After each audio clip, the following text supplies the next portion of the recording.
నమస్తే, welcome to our channel. నేను సిరి. గత వారం రోజులుగా చూస్తుంటే ఏపీలో విశాఖలో రిషికొండ ప్యాలెస్ గురించి అయితే చర్చనీయాంశం జరుగుతుంది. ఏంటి, చాలా లగ్జరియస్ ప్యాలెస్ అని మాట్లాడుతున్నారు. 500 కోట్లకు పైగా ఖర్చు చేసి అందులో ఫర్నిచర్ చేయించారని చెప్పి కూడా మరి మాట్లాడుతున్నారు. అయితే ఇప్పుడు మళ్ళీ కూడా రిషికొండ ప్యాలెస్ అయితే చర్చనీయాంశం అయింది. దీని మీద చంద్రబాబు నాయుడు గారు కొన్ని సంచలన నిర్ణయాలు తీసుకున్నట్టు కూడా తెలుస్తుంది. మరి ఏం జరిగి ఉంటుంది? సో ఈ అంశాన్ని మనకి వివరించడానికి మనతో పాటు ఉన్నారు ప్రముఖ సీనియర్ జర్నలిస్ట్ డివిఎస్ గారు. నమస్కారం సార్. నమస్తే సార్, ఇప్పుడు చూస్తుంటే ఒక 1 వీక్ నుంచి వెళ్ళి చూస్తుంటే కూడా ఈ రిషికొండ ప్యాలెస్ గురించే మాట్లాడుతున్నారు. ఎక్కడ చూసినా కూడా దాని ఫర్నిచర్ గురించే కావచ్చు, దానికి చేసిన ఖర్చుల గురించే కావచ్చు, ఏదైనా కూడా చాలా చర్చనీయాంశమైంది. ఇప్పటివరకు కట్టిన బిల్డింగ్స్లలో ఇది చాలా లగ్జరియస్ బిల్డింగ్ అన్నట్టు కూడా మనం మాట్లాడుతున్నారు. అయితే దీని మీద చంద్రబాబు నాయుడు గారు కొన్ని వ్యాఖ్యలు అంటే కొంచెం సంచలన నిర్ణయం తీసుకున్నట్టు కూడా తెలుస్తుంది. అసలు ఏంటంటారు? Sheesh Mahal palace, okay, Saddam Hussein palace, ఢిల్లీలో కేజ్రీవాల్ ఇంటికి 45 కోట్లతో ఆయన షీష్ మహల్ ప్యాలెస్ని ఆధునీకరించారు. దాని మీద గబ్బు అయింది. కేజ్రీవాల్ ఇవాళ ఆయన పరిస్థితి కూడా ఇట్లాగే మారింది. ఆయన ఇంటికి అంతెందుకు ఖర్చు పెట్టాడు ఢిల్లీ సీఎం అని. ఇప్పుడు ఇవాళ నేషనల్ మీడియా సబ్జెక్ట్ ఇది, ఏది ఋషికొండ. ఇప్పుడు ఋషికొండ ప్యాలెస్ అనేది కేవలం విశాఖపట్నంకో ఆంధ్రప్రదేశ్ రాజకీయాలకు పరిమితం. భారత రాజకీయాల్లోనే వైబ్రేషన్స్ సృష్టిస్తోంది.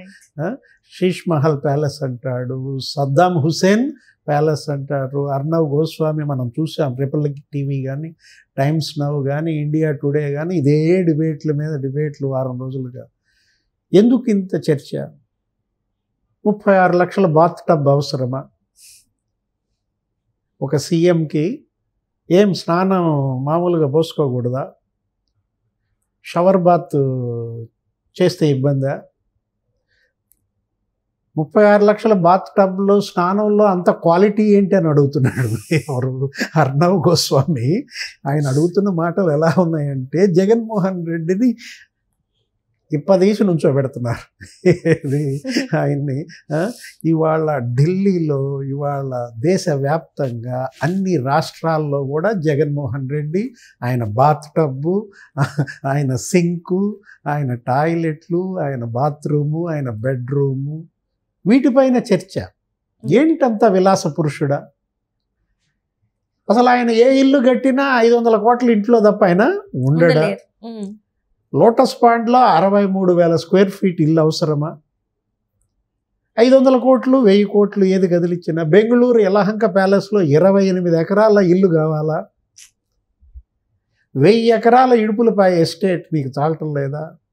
కడపలో, పులివెందుల్లో 9 రాష్ట్రాల్లో 9 నగరాల్లో ఈయనకేదో అద్భుత భవనాలు ఉన్నాయని. ఇంత విలాస పురుషుడైన ముఖ్యమంత్రి దేశ చరిత్రలోనే లేడని. ఆయన షర్ట్ ఖరీదు ఇంత, ఆయన చెప్పుల ఖరీదు ఇంత, ఆయన వాడే పెన్ను ఖరీదు ఇంత, రకరకాలుగా జగన్మోహన్ రెడ్డి ఇవాళ డిబేట్. ఏంటి, ఇప్పుడు ఋషికొండ ప్యాలెస్లో 450 కోట్లతో కట్టాడు. ఆ 450 కోట్లతో 1000 మంది పేద కుటుంబాలకు ఇళ్ళు వచ్చాయని. ఇప్పుడు ఆయన బాత్ టబ్ అది 15 లక్షలు ఏమంటున్నారు. 6 పేద కుటుంబాలకి ఇళ్ళకి అది ఉపయోగపడుతుందని ఆయన ఇంటికి అంత ఇస్తున్నాడు. ఒక్కో పేద కుటుంబానికి 2 లక్షలు ఇస్తాడు. ఒక పేద కుటుంబం ఇల్లు కట్టుకుంటే ఆంధ్రప్రదేశ్ ప్రభుత్వం ఇచ్చేది 2 లక్షలే. ఎన్ని వేల పేద కుటుంబాలకి ఇళ్ళు వచ్చాయి. ఒకవైపు ఏమో కేంద్ర మంత్రి తిట్టిపోయాడు రాజ్నాథ్ సింగ్ మొన్న ఎన్నికల ప్రచారంలో. మేము 22 లక్షల ఇళ్ళు ఇచ్చాము హౌసింగ్ ఫర్ ఆల్ స్కీమ్ కింద, ఇతను 2 లక్షల ఇళ్ళు కూడా కట్టలేదు పేదలకి అని. నిన్న పార్థసారథి తిట్టాడు కొత్త హౌసింగ్ మినిస్టర్. ఇదే ఏది 22 లక్షల ఇళ్ళు ఇస్తే 2 లక్షల ఇళ్ళు కూడా ఇతను కంప్లీట్ చేయలేకపోయాడు పేదలకి. చంద్రబాబు హయాంలో ముఖ్యమంత్రిగా ప్రతి సంవత్సరం 2 లక్షల ఇళ్ళు కట్టేవాడు. ఏడాదికి 5 ఏళ్ల పీరియడ్లో 10 లక్షల ఇళ్ళు కట్టేవాడు అన్నమాట. అంటే పేదల ఇళ్ల నిర్మాణం ఒక ఉద్యమం లాగా, ఒక మిషన్ లాగా జరిగేది.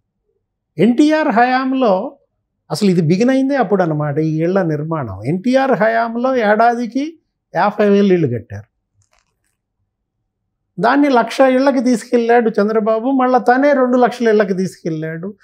జగన్మోహన్ రెడ్డి దానిలో పోటీ పడాలి. పేదలకి ఇల్లు కట్టడంలో పోటీ పడాలి కానీ బాత్ టబ్బుల్లోన పోటీ, బెడ్రూముల్లోన పోటీ, ఇంత విలాసాల్లో పోటీ పడుతున్నాడా? ఇప్పుడు ఇవాళ కొడాలి నాని కూడా అన్నాడు కదా, అక్కడ తాడేపల్లి ప్యాలెస్లో ఏదో జరిగింది, ఏంటి వైసీపీ విస్తృత సమావేశం. దానికి హాజరైన కొడాలి నాని ఏమంటాడు, జగన్మోహన్ రెడ్డి ప్రభుత్వ భవనాల్లో ఉండాల్సిన అవసరం లేదు, ఆయనకు అసలు 100,000 కోట్ల భవంతులు ఉన్నాయి. తాడేపల్లి 2 ఎకరాల palace, lotus pond 63,000 square feet, Bengaluru Yelahanka palace, ఏదో చెప్తాడు. మరి ఎందుకు ఖర్చు పెట్టాడంతా? అసలు ఎందుకు కట్టారు ఋషికొండ ప్యాలెస్?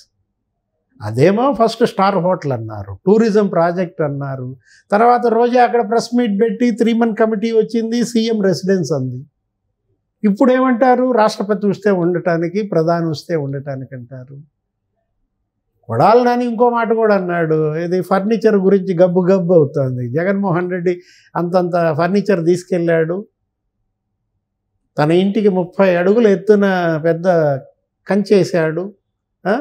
ఇక్కడ హైదరాబాద్లో H బ్లాక్, L బ్లాక్లో ఉన్నటువంటి కంప్యూటర్లన్నీ అక్కడికి ఎత్తుకుపోయారు. ఈ తీసుకుపోయినటువంటి ఈ ఫర్నిచర్ తాలూకు లెక్కలు ఇంతవరకు చెప్పలేదు. ఫర్నిచర్ 15 రోజులైనా హ్యాండ్ ఓవర్ చేయలేదు, లెటర్స్ కూడా రాయలేదని అదొక గబ్బు గబ్బు అవుతుంది. దాని మీద ఏమంటాడు కొడాలి నాని, ముష్టి ఫర్నిచర్ మాకెందుకు అంటున్నాడు. ముష్టి ఫర్నిచర్ మీకెందుకు అనుకున్నప్పుడు ఆ ముష్టి ఫర్నిచర్ కోసం కోడెలను ఎందుకు చంపేశారు? కోడెలది ఆత్మహత్య కాదు, కోడెలది హత్య. వీళ్ళు చంపారు. ఎవరు? జగన్మోహన్ రెడ్డి ప్రభుత్వం చంపింది. అది ప్రభుత్వ హత్యగానే చూడాలి. ఎందుకని ఆయన సూసైడ్ చేసుకునేంత దుర్బల మనస్కుడు కాదనమాట. ఆయన్ని వేధించి వెంటాడి సూసైడ్ చేసుకునేలాగా చేసింది ఎవరు? ఆయన ఏం చేశాడు, తన ఇంట్లో ఫర్నిచర్ తీసుకుపోమన్నాడు. 2 లెటర్స్ రాశాడు. 7వ తారీఖు రాశాడు, 20వ తారీఖు రాశాడు. 21 కేసు పెడతారా మీరు? నువ్వు లెటర్స్ రాసినప్పుడు తీసుకెళ్ళటానికి ఏంటి, మీకేంటి సమస్య? లేదు డబ్బు కడతానన్నాడు. మీరు విలువెంతో చెప్పండి, దాన్ని డబ్బు చెల్లిస్తానంటే ఆయన పైన 19 కేసులు పెట్టి, కొడుకు మీద కేసులు, కూతురు మీద కేసులు, హింసించి చంపారు. 45 ఏళ్ళు వైద్య సేవలు అందించాడు. పల్నాడు అపర ధన్వంతరి, అతని చేతి హస్తవాచి. సర్జరీ ఆయన చేత చేయించుకోవాలనుకుంటారు. అంత గొప్ప సర్జన్ అతను. 27 ఏళ్ళు మంత్రి, ఎమ్మెల్యే, 27 ఇయర్స్ నరసరావుపేటలో ఎమ్మెల్యేగా సత్తెనపల్లిలో 6 సార్లు గెలిచాడు. 12 ఏళ్ళు మంత్రిగా చేశాడు. అటు ఎన్టీఆర్ క్యాబినెట్లో, ఇటు చంద్రబాబు క్యాబినెట్లో స్పీకర్గా పనిచేశాడు 5 ఏళ్ళు. అలాంటి పల్నాటి పులిని సూసైడ్ చేసుకునేలా చేసింది ఎవరు? మీరు కాదు. ముష్టి ఫర్నిచర్ కోసం ఈ మాట కొడాలి నాని అప్పుడు ఎందుకు అనలేదు మరి ఆయన్ని? జగన్మోహన్ రెడ్డికి అప్పుడు అదే చెప్పచ్చు కదా, మీ ముఖ్యమంత్రికి ముష్టి ఫర్నిచర్ కోసం అంత పెద్ద నాయకుడిని అలా ఎందుకు వేధిస్తావని. ఇప్పుడు ముష్టి ఫర్నిచర్ అంటున్నాడు. అసలు జగన్మోహన్ రెడ్డి ఎంత ఫర్నిచర్ వాడాడు? తాడేపల్లి ప్యాలెస్లో ప్రభుత్వ ధనంతో కట్టిన కట్టుబడులు ఎంత? ఆ 30 అడుగుల ఫెన్స్కి ఎంత వాడారు? లోటస్ పాండ్లో ఎంత మరమ్మతులు చేశారు? యలహంక ప్యాలెస్లో ఎంత మరమ్మతులు చేశారు? వీటన్నిటిని కూడా బయట పెట్టాలి. రేపు అసెంబ్లీ జరిగితే తప్ప అసలు వాస్తవాలన్నీ బయటికి రావు.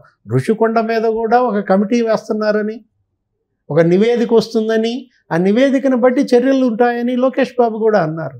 ఇప్పుడు చంద్రబాబు నువ్వేమన్నావు, ఋషికొండ మీద ఏదో నిర్ణయం తీసుకోబోతున్నాడు, సంచలన నిర్ణయం. అది ఏం చేయాలో ఎవరికి అర్థం కాని పరిస్థితి. అది హోటల్గా చేయడానికి పనికిరాదు, ఎందుకంటే దానిలో గదులు లేవు. ఒక 12 బెడ్రూమ్లే ఉన్నాయి. 450 కోట్లకి 450 గదులు రావాలి.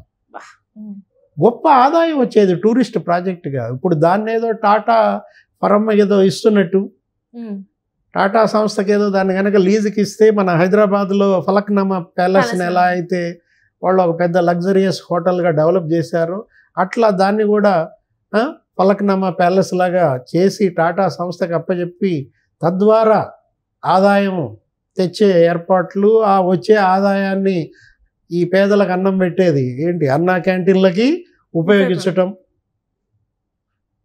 దీనికోసం ఏదో ఒక చర్చ ఇది జరుగుతోంది. రేపటి అసెంబ్లీలో జరగబోయే సమావేశాల్లో, రాబోయే క్యాబినెట్ నిర్ణయాల్లోనే అసలు నిర్ణయం వెలువడే అవకాశం ఉంది. ఈలోపు రకరకాల ప్రచారాలు, భారతి మేడం కూడా కేసు ఉంటుందని,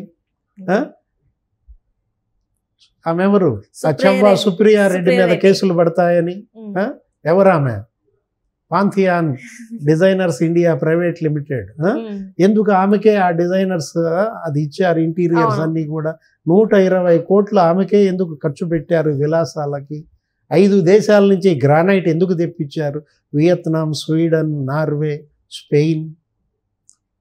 వీటన్నిటికీ ఇవాళ సమాధానం చెప్పాల్సింది Jaganmohan Reddy. Right right thank you so much. నమస్తే.